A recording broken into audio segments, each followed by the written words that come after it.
मेरा नाम चंदनलाल वाल्मीकि है। वंचित शोषित सामाजिक संगठनों का अखिल भारतीय परिसंघ का राष्ट्रीय कार्यकारी अध्यक्ष हूँ। आज माननीय भीम मनारिया जी के नेतृत्व में हमने कई संगठनों के लोगों को बुलाकर कानपुर के हवेलकर जी, शाहजहाँपुर के भाई सुरेंद्र नाथ जी और महेश काजू जी, सुभाष चंद्र जी और दिनेश चंद्रा जी, कई जनपदों के लोग अपने अपने संगठनों के माध्यम से यहाँ पर आज लखनऊ के यूपी प्रेस क्लब में इकट्ठे हुए हैं और आपके माध्यम से ये सरकार को बात पहुँचाना चाह रहे हैं कि जो लोग आरक्षण के उपवर्गीकरण का विरोध कर चुके हैं वो पहले ही आरक्षण की मलाई खा चुके हैं। मैं ख़ास तौर से कहना चाहूँगा, मायावती जी जिस तरीके से इसका विरोध कर रही हैं, अब वो कहाँ गरीब रह गई, कहाँ दलित रह गई हैं, वो तो बहुत ऊपर निकल गए। हाँ, मैं ये उनका भी समर्थन करता हूँ, मायावती जी के जो जाति के लोग, कुछ लोग ऐसे हैं जो आज भी बेरोजगार हैं, आज भी शिक्षा से वंचित हैं, हम उनका भी समर्थन करते हैं कि वो लोग आए। लेकिन मायावती जी को ये समर्थन करना चाहिए कि जिस तरीके से हमारे समाज ने मैला ढोने का काम किया, साफ़ सफाई का काम किया, आज जब उनको फ़ायदा करने की बात आई है तो मायावती जैसे लोग, चिराग पासवान जैसे लोग उसका विरोध कर रहे हैं। मैं धन्यवाद देना चाहूँगा उत्तर प्रदेश की सरकार को कि हम 5-6 तारीख को माननीय समाज कल्याण मंत्री असीम अरुण जी से मिले। उन्होंने पूरा आश्वासन दिया है कि सरकार इस पक्ष के लिए गंभीर रूप से सहमत है और जल्दी से जल्दी ये फैसला उत्तर प्रदेश सरकार अपनी कैबिनेट में लेकर आएगी। और मुझे पूरा विश्वास है कि ये सरकार अगर फैसला जल्दी से जल्दी लेकर आएगी तो उसको उपचुनाव में भी उसको पूरा तरीके से लाभ मिलेगा। और मैं पूरी चेतावनी भी देना चाहूँगा कि जो लोग इसका विरोध करेंगे, वाल्मीकि समाज, हेला समाज, डोम समाज, बसोर समाज और जो भी आरक्षण से वंचित उपजातियाँ हैं, वो सारा उन दलों का विरोध करेंगे। निवर्तमान अध्यक्ष वार्ता के माध्यम से जो आपको मुद्दा लेके बैठे हैं, ये आरक्षण वाला, क्या कहना चाहिए? जो 1 तारीख को सुप्रीम कोर्ट का निर्णय आया कि जो अनुसूचित वर्ग के लोग हैं, उनके जो अति दलित लोग हैं, जो इससे वंचित रह गए हैं, उनको इसमें उपवर्गीकरण किया जाए, ठीक है। तो उसको लेकर यहाँ उत्तर प्रदेश के विभिन्न जनपदों से सैकड़ों लोग जो स्वच्छकार समाज से हैं, उसमें विभिन्न जातियाँ आती हैं, ये सब लोग इकट्ठा हुए और ये सब लोग सुप्रीम कोर्ट के निर्णय का स्वागत करते हैं और उसमें हमको भी बुलाया गया था। मैं सिर्फ इतना कहना चाहता हूँ कि अन्य दलों के लोगों ने अपनी स्थिति स्पष्ट कर दी है कि ये जो निर्णय सुप्रीम कोर्ट ने दिया है ये गलत है, इसको निरस्त किया जाना चाहिए। हम आपके चैनल के माध्यम से अपने वाल्मीकि समाज के साथ साथ स्वच्छकार वर्ग के जितने भी वंचित जातियां हैं उनको विश्वास दिलाता हूं कि हम माननीय प्रधानमंत्री जी और उत्तर प्रदेश के मुखिया माननीय मुख्यमंत्री जी से मिलकर इस बात को रखेंगे। हमारी सरकार इस निर्णय के प्रति बहुत ही संवेदनशील है और हो सकता का मुझे विश्वास है कि हमारे पक्ष में निर्णय आएगा। मुझे भीम मनारिया कहते हैं। सर, आज यूपी प्रेस क्लब में आप प्रेस वार्ता कर रहे हैं, इसका क्या उद्देश्य है? जी, 1 अगस्त 2024 को सुप्रीम कोर्ट की 7 सदस्यीय पीठ ने एक फैसला दिया है जिसमें आरक्षण का वर्गीकरण का आदेश है।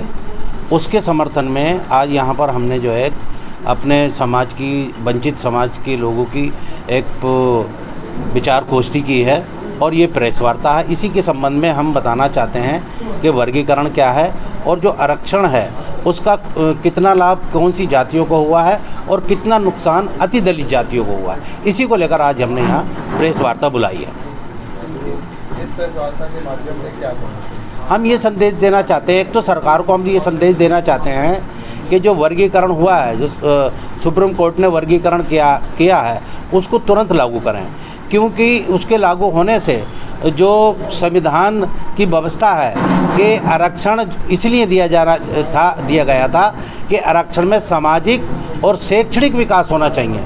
जो वंचित जातियां हैं, जिसमें वाल्मीकि समाज है, हेला है, डोम है, हलालखोर है, लाल बीगी है, खटीक हैं, धानुक हैं और भी सैकड़ों जातियां हैं, वो शैक्षिक तौर पर भी पिछड़े हुए हैं और सामाजिक तौर पर भी पिछड़े हुए हैं। उनको आरक्षण का लाभ मिलना चाहिए और जो ये वर्गीकरण हुआ है इससे वो बरादियाँ आगर उठ कर आएंगी। हम ये सरकार से मांग कर रहे हैं कि इसको तुरंत लागू कर दें। जैसा कि अभी कुछ लोग इसका विरोध भी कर रहे हैं। जी, कोर्ट के फैसले का? विरोध वो लोग कर रहे हैं जिन्होंने अभी तक मलाई मारी है, और वो ये नहीं चाहते कि ये जो छोटी जातियां हैं, जो गरीब जातियां हैं, इनको आरक्षण का लाभ, जब इनको लाभ मिलने लगेगा, इनके एमपी पहुँचेंगे, इनके विधायक पहुँचेंगे, इनके मतलब एक आईएएस पहुँचेंगे, इनके आईपीएस पहुँचेंगे, वही उनका दुख का कारण है। लेकिन मैं सरकार से या उन लोगों से ये पूछना चाहता हूँ जो 5,000 करोड़ की मालिक है मायावती जी, आरक्षण तो उन्हें नहीं मिलना चाहिए, वो विरोध गलत कर रही हैं। अब वो चंद्रशेखर जी हैं, चंद्रशेखर ये कह रहा है कि जो 7 सदस्यीय कमेटी बनाई गई है उसमें कितने दलित हैं। मेरा ये कहना है कि जो 7 सदस्यीय कमेटी बनाई गई है और जिन्होंने फैसला दिया है वो फैसला अति दलितों के लिए है, ना कि उनके लिए हैं। तो हम उस 7 सदस्यीय कमेटी से संतुष्ट हैं, और हमारा जो नुकसान है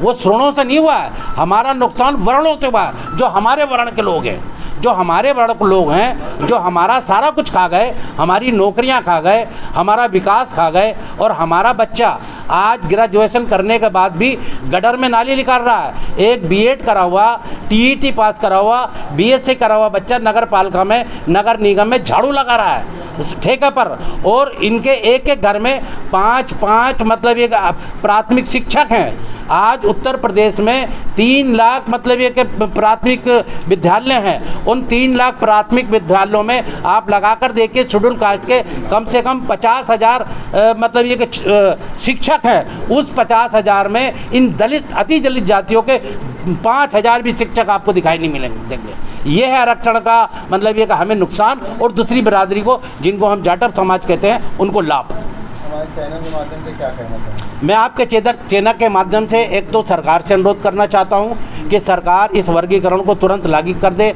राजनीतिक दबाव में, क्योंकि ये राजनीतिक दबाव जो है सिर्फ दिखावा है। जो अति दलित जातियां हैं उनकी संख्या ज़्यादा है, किसी भी तरह का दबाव में ना आए और इसको तुरंत लागू करें। और अपने वाल्मीकि समाज, खासकर अति दलितों में जो जातियां हैं, उनसे भी ये कहना चाहता हूं कि वो जो 21 तारीख को इन्होंने भारत बंद के मतलब आह्वान किया है उसके खिलाफ खड़े हों, उसका विरोध करें। हम इसका बहिष्कार करते हैं, और 20 तारीख को सुप्रीम कोर्ट के समर्थन में हम एक पूरे उत्तर प्रदेश में ज्ञापन देने जा रहे हैं मुख्यमंत्री